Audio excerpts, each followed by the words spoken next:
ونستعينه ونستغفره ونؤمن به ونتوكل عليه ونعوذ بالله من شرور أنفسنا ومن سيئات أعمالنا من يهده الله فلا مضل له ومن يضلله فلا هادي له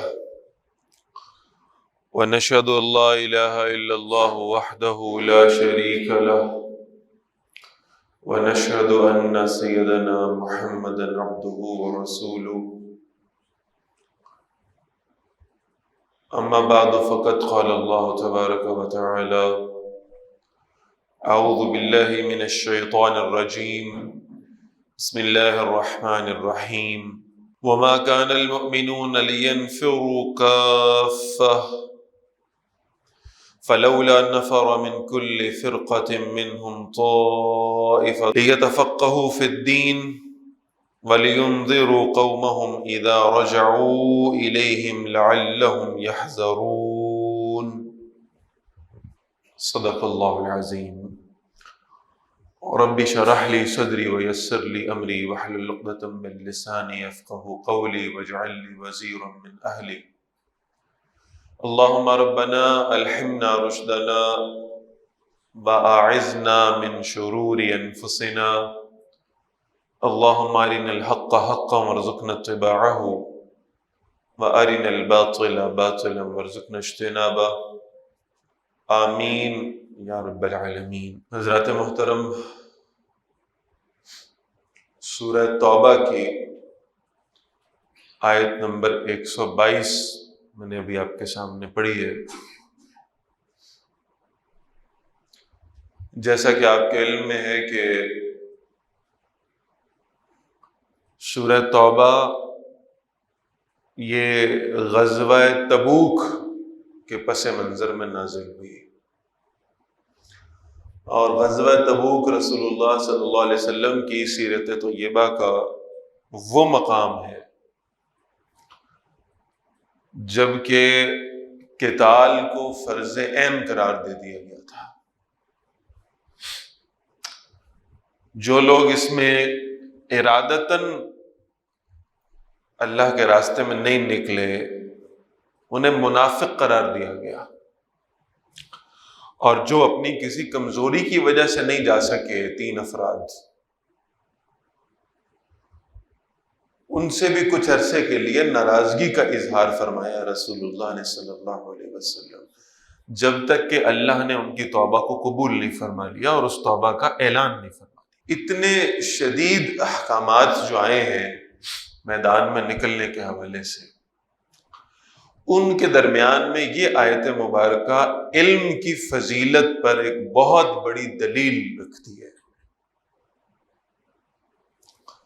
فرمایا گیا وَمَا كَانَ الْمُؤْمِنُونَ لِيَنْفِرُوا كَافَّةً، یہ کوئی ضروری نہیں تھا کہ سب کے سب اہل ایمان ہی نکل کھڑے ہوتے۔ فَلَوْلَا نَفَرَ مِنْ كُلِّ فِرْقَةٍ مِّنْهُمْ طَائِفَةٌ، تو ایسا کیوں نہیں ہوا؟ ان کی آبادیوں میں، ان کے قبیلوں میں، ان کی بستیوں میں کچھ لوگ نکلتے، کوئی ایک ایسی جماعت ہوتی، چند افراد ہوتے جو نکلتے اپنے گھروں سے، اور کس لیے نکلتے؟ لِيَتَفَقَّهُوا فِي الدِّينِ، تاکہ وہ دین کی سمجھ حاصل کر سکیں، وہ دین کو سیکھ سکیں، اس دین کا علم حاصل کریں، اور پھر واپس جا کر اپنی بستیوں میں، اپنے قبیلوں میں وہ اس دین کو سکھانے والے بن جائیں۔ کچھ افراد تو ایسے ہو، لِيَتَفَقَّهُوا فِي الدِّينِ، دین کی سمجھ حاصل کریں، دین کا فہم حاصل کریں۔ چند افراد بہر طور ایسے ہونے چاہیے۔ یعنی آپ دیکھیے کہ جہاں جہاد اور قتال کی باتیں آ رہی ہیں وہاں پر بھی اہمیت بتائی گئی ہے اللہ کے دین کا علم حاصل کرنے کی۔ سیکھو، یہ جو علم دین کا معاملہ ہے اس کو سمجھ لیجئے کہ دنیا میں 2 قسم کے علوم پائے جاتے ہیں۔ ایک علم الابدان ہے، وہ مٹیریلسٹک چیزوں کا علم، مادی چیزوں کا علم، اور ایک علم الادیان ہے، جس دین کو، جس مذہب کو ہم مانتے ہیں کہ وہ حق ہے، اس دین کو سیکھنا۔ یہ جو دنیاوی علوم ہیں، ان کو حاصل کرنا کہیں بھی ناپسندیدہ قرار نہیں دیا گیا، پسندیدہ علم ہے۔ کچھ لوگ ایسے معاشرے میں ہونے چاہیے، ڈاکٹر بنے، انجینئرز بنے، وہ اکاؤنٹنسی کو سیکھیں، وہ بزنس مینجمنٹ کو سیکھیں، وہ قانون کو سیکھیں۔ ایسے لوگ ہوں گے تو معاشرے کا نظام چلے گا، اس کے بغیر تو ممکن نہیں ہے۔ تو یہ نہیں کہا گیا کہ دنیاوی علوم حاصل کرنا کوئی ناپسندیدہ بات ہے، لیکن یہ ذہن میں رکھ لیجئے کہ بہت ساری احادیث جو اصل میں علم کی فضیلت پر وارد ہوئی ہیں، ہم ان کا اطلاق دنیاوی علوم پر کرتے ہیں، حالانکہ وہ دنیاوی علوم سے متعلق نہیں ہے۔ جیسے اللہ کے رسول نے فرمایا صلی اللہ علیہ وسلم، طلب العلم فریضۃ علی کل مسلم، ہر مسلمان پر علم حاصل کرنا فرض ہے۔ یہ دنیاوی علم نہیں ہے، یہ ان مادی چیزوں کا علم نہیں ہے، نہ قیامت والے دن اس سے متعلق آپ سے سوال کیا جائے گا۔ ایسا نہیں ہے کہ دنیاوی علم میں جو زیادہ ڈگری حاصل کرنے والے ہیں وہ شاید جلدی قیامت کے دن اپنے حساب سے فارغ ہو جائیں گے اور جلدی جنت میں پہنچ جائیں گے، ایسا نہیں۔ وہ جو علم حاصل کرنا فرض ہے، ظاہر ہے یہ حدیث ہے، اور حدیث کا بہترین فہم حاصل ہوگا محدثین کے ذریعے سے۔ تو وہ کہتے ہیں کہ جو فرض قرار دیا گیا ہے علم حاصل کرنا، یہ علم فرض ہے، اور یہ فرائض کا علم ہے جو فرض ہے۔ انسان پر جو چیزیں فرض کر دی گئی ہیں اللہ کی طرف سے، ان کا علم حاصل کرنا بھی فرض ہے۔ اس لیے کہ ایک فرض شے کو پورا کرنے کے لیے جس شے کو شرط قرار دیا جاتا ہے، وہ خود بخود واجب کے درجے میں آ جاتی ہے۔ نماز فرض ہے، اور نماز کے لیے وضو شرط ہے۔ تو جس وقت انسان نے نماز پڑھنی ہو، اس وقت اس کا باوضو حالت میں رہنا، اور اگر وہ باوضو نہیں ہے تو وضو کرنا اس پر لازم ہو جائے گا۔ اگر خدا نہ خواستہ غسل واجب ہو چکا ہے تو نمازوں کے اوقات میں پھر غسل کے وجوب کو ادا کرنا اس کے لیے لازم قرار پائے گا۔ اسی طرح یہ ذہن میں رکھیں کہ وہ معاملات جو اللہ نے مجھ پر اور آپ پر فرض کر دیے ہیں، ان کا علم حاصل کرنا یہ بھی ہم پر فرض ہے۔ نماز فرض ہے، نماز کا علم حاصل کرنا فرض ہے۔ روزہ فرض ہے، روزے کے مسائل سیکھنا بھی فرض ہے۔ جس شخص پر زکوٰۃ کا وجوب ہے، اس پر لازم ہے کہ وہ زکوٰۃ کے مسائل سیکھے۔ اور یہ ذہن میں رکھیے گا کہ اللہ کا قرآن پڑھنا اور سمجھنا یہ ہر شخص پر فرض ہے۔ رسول اللہ صلی اللہ علیہ وسلم کی حدیث کو پڑھنا اور اس پر عمل کرنا فرض ہے، لہٰذا اس کا علم حاصل کرنا بھی اسی درجے میں فرض ہے۔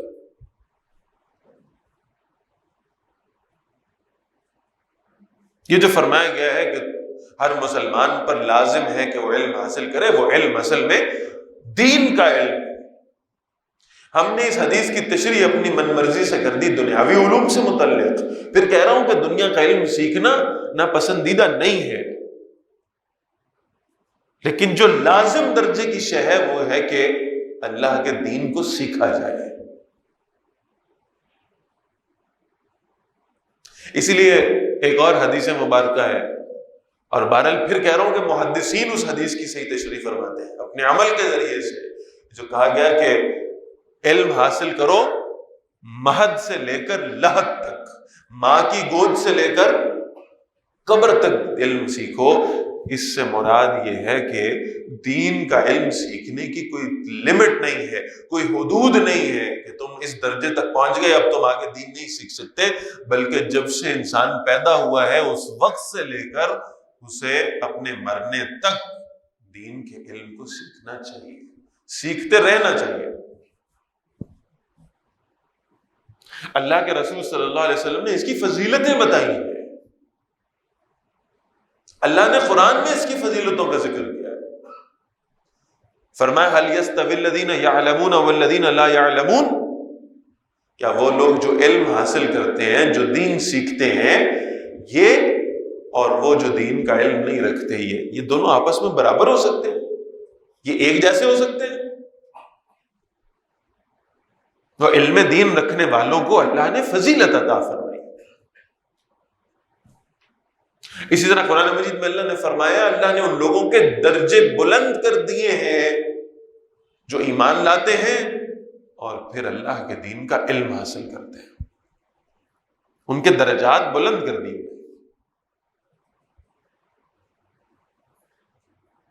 پھر اللہ کے رسول صلی اللہ علیہ وسلم نے فضیلتیں بتائی ہیں علم دین حاصل کرنے کی۔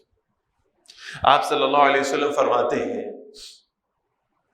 ایک شخص جب یہ ارادہ کر لیتا ہے کہ وہ اللہ کے دین کو سیکھے گا، وہ جب اس نیت سے اپنے گھر سے نکلتا ہے، اللہ کے فرشتے اس کے قدموں کے نیچے اپنے پر بچھاتے ہیں۔ یہ اس کا پروٹوکول ہے، یہ اس کی عزت افزائی ہے جو اللہ کی جانب سے کی گئی۔ فرشتے اس کے قدموں کے نیچے اپنے پر بچھاتے ہیں۔ اور پھر فرمایا جو شخص اللہ کے دین کا علم حاصل کرنے کی نیت کر لے اور جب تک وہ علم دین کے راستے میں رہے، اللہ سمندروں کی مچھلیوں کی ذمہ داری لگا دیتا ہے کہ اس شخص کے لیے مجھ سے مغفرت کی دعائیں مانگو۔ ہم سب اس کے طلبگار ہیں کہ اللہ ہماری مغفرت فرما دے، اور ہم اٹھتے بیٹھتے آتے جاتے کسی سے ملاقات کرتے ہیں اور اس سے یہ درخواست کرتے ہیں کہ بھائی میرے لیے دعا کریں، اللہ مجھے معاف کر دے۔ ایسا ہی ہے نا؟ وہ کیسا خوش نصیب آدمی ہوگا کائنات کے اندر موجود وہ آبی مخلوق کہ جس کا آج تک انسان شمار ہی نہیں کر پایا، گن ہی نہیں پایا کہ کتنی ہے۔ وہ ساری آبی مخلوق اس شخص کے لیے جو طالب علم ہے، دین کا طالب علم ہے، وہ ساری مخلوق اس شخص کے لیے دعائیں مانگتی ہیں مغفرت کی۔ اللہ کے رسول صلی اللہ علیہ وسلم مسجد نبوی میں تشریف لاتے ہیں، دو حلقے بنے ہوئے ہیں، ایک طرف کچھ لوگ اپنا دائرہ بنا کے بیٹھے ہیں اور دوسری طرف کچھ لوگ اپنا دائرہ بنا کے بیٹھے ہیں۔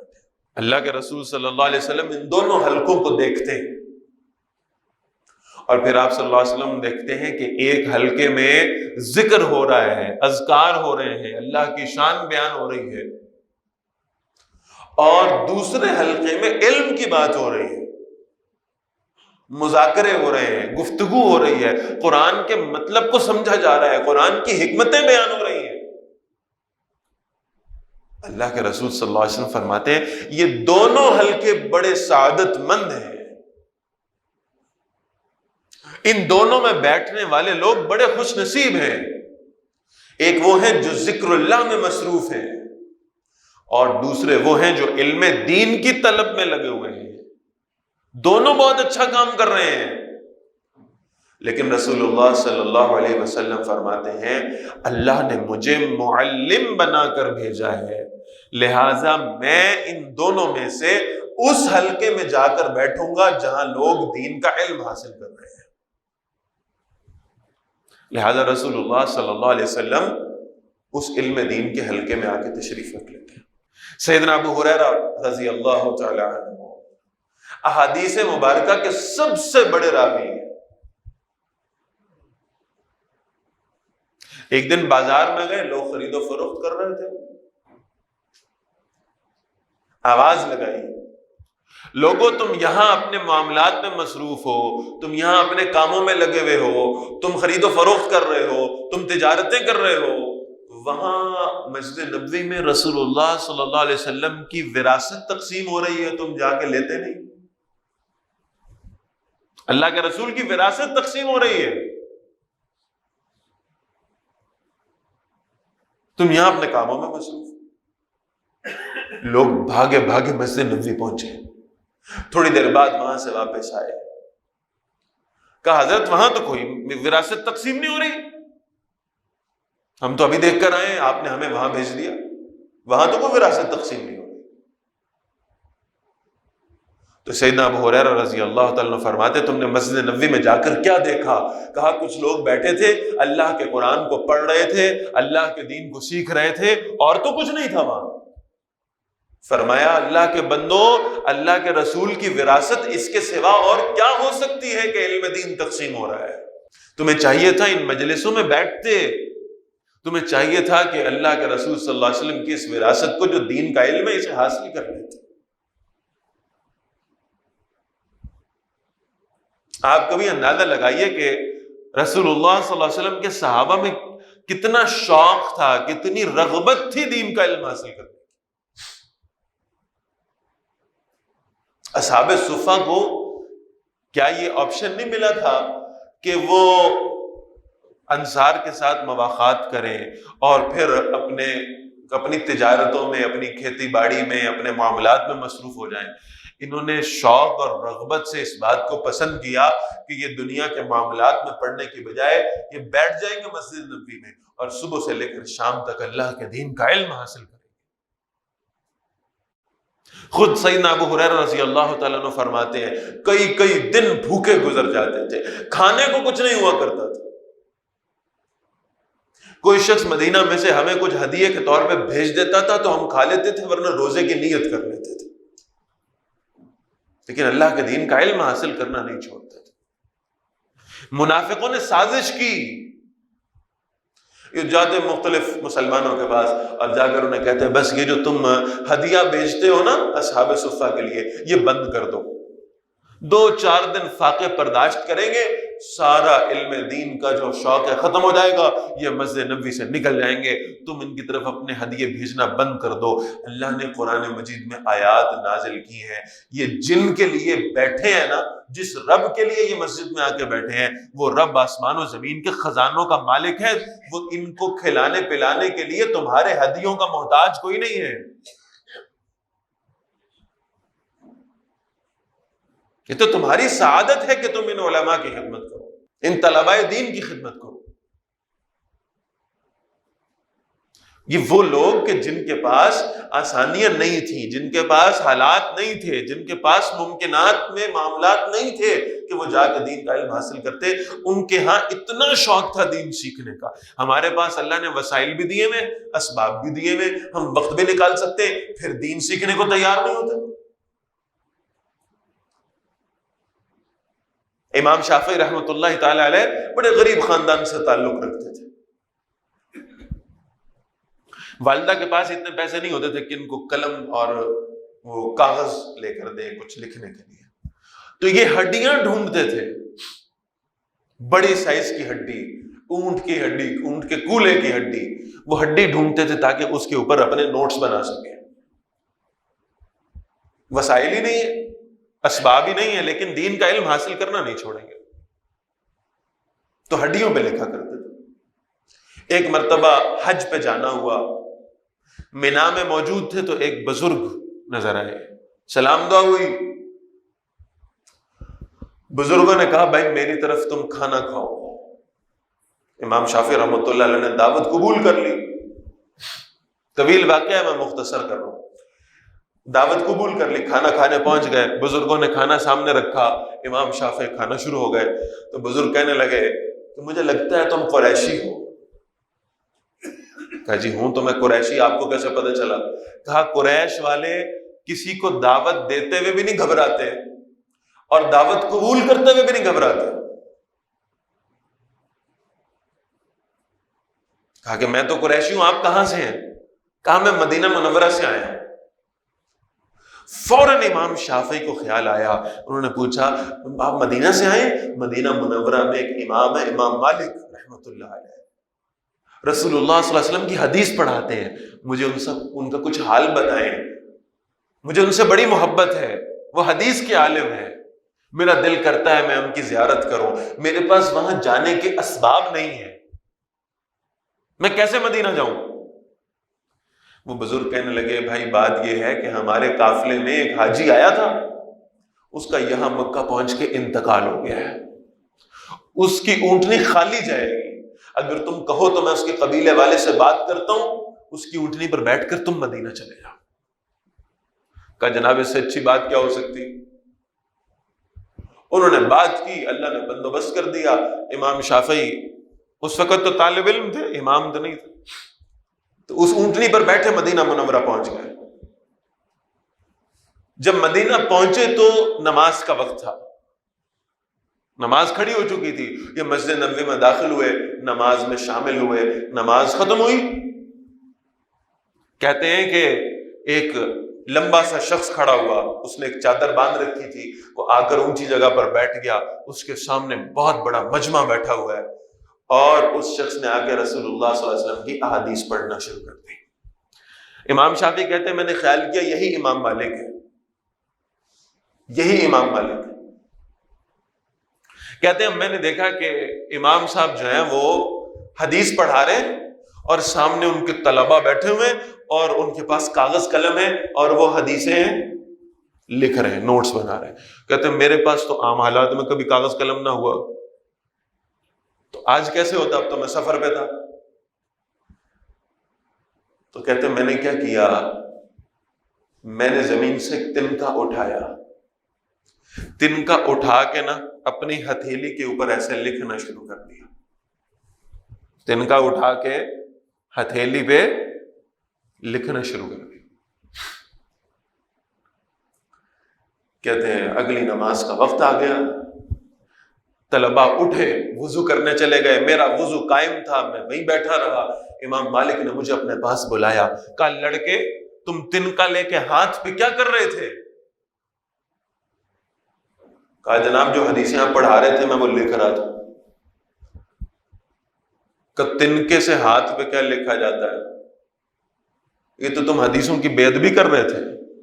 امام شافعی فرماتے ہیں نہیں استاد صاحب، میں بے ادبی نہیں کر رہا تھا، میرے پاس تو لکھنے کو کچھ اسباب نہیں تھے، میں تو صرف طالب علموں کی نقل اتار رہا تھا کہ اگر مجھے موت آ جائے تو اللہ مجھے بھی ان طالب علموں میں سے شمار کر لے، میں بھی طالب علم بن کے مروں، کہ اللہ کے دین کو سیکھنے والا تھا، میں تو ان کی نقل کر رہا تھا۔ کہا اچھا تو پھر احادیث تو تمہیں یاد نہیں ہوئی ہوگی؟ کہ جی ان کی نقل اتار رہا تھا ہاتھ پہ تنکا چلا کے، اور حدیثیں لکھ رہا تھا دل پہ۔ امام مالک نے کہا اچھا پھر ایسا کرو، میں نے 100 حدیثیں پڑھائی ہیں، تم ان میں سے آدھی بھی سنا دو تو مجھے یقین ہو جائے گا کہ تم نے دین کا علم کچھ حاصل کر لیا۔ امام شافعی فرماتے ہیں کہ امام مالک نے مجھ سے پوچھا، میں نے پہلی سے لے کر 100ویں تک 100 کی 100 حدیثیں سند اور متن کے ساتھ ایک زیر زبر کے فرق کے بغیر امام مالک کو سنا دی۔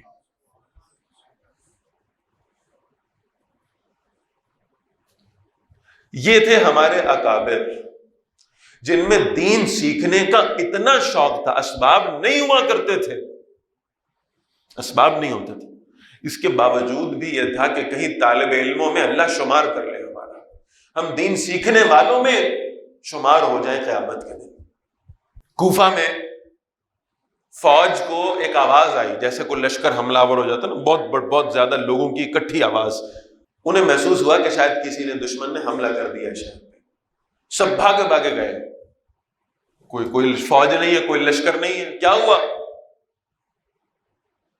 عبداللہ بن مبارک رحمہ اللہ بہت بڑے محدث بیٹھ کر حدیث کا درس دے رہے ہیں، ان کے سامنے ان کے شاگردوں کی اتنی بڑی تعداد بیٹھی ہے کہ حدیث پڑھاتے ہوئے عبداللہ بن مبارک رحمہ اللہ کو چھینک آتی ہے، وہ کہتے ہیں الحمدللہ، اور ان کے سارے شاگرد ایک آواز میں کہتے ہیں یرحمک اللہ۔